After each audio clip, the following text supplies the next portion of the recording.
about one character who wakes up on Polk Market, which is the beginning of Polk Street, and has a day essentially to kill time before meeting someone at the very end of Polk Street. So it's beginning to end.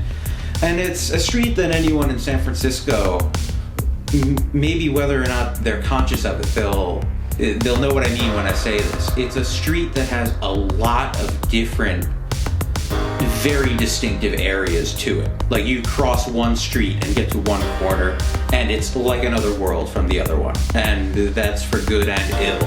And it seemed to capture, to me, almost all parts of America that I understood.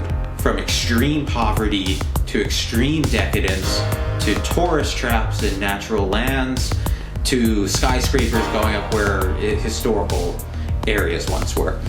And so that for me was like, this is almost America in the form of a street. So I want this character to just have a day in the life on it, and he has $2 to his name.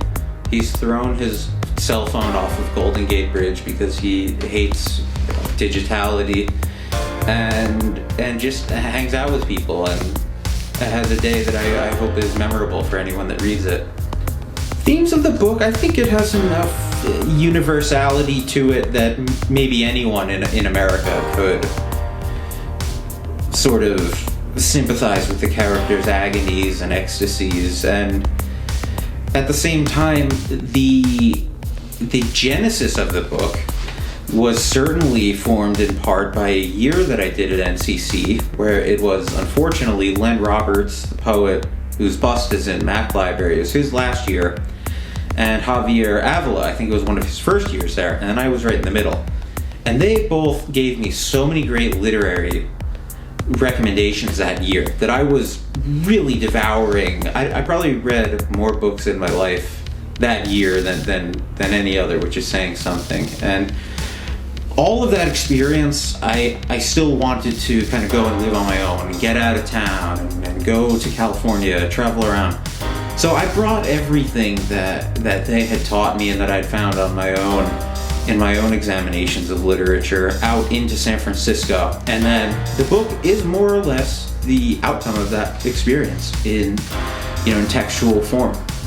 Anyone who might be, let's put it lightly and say, dissatisfied when they walk into a place like Barnes & Noble's these days, or that kind of thing, that kind of thing, the current state of fiction inspires me very much from what I understand of it, but it inspires me to do the figurative and literal opposite.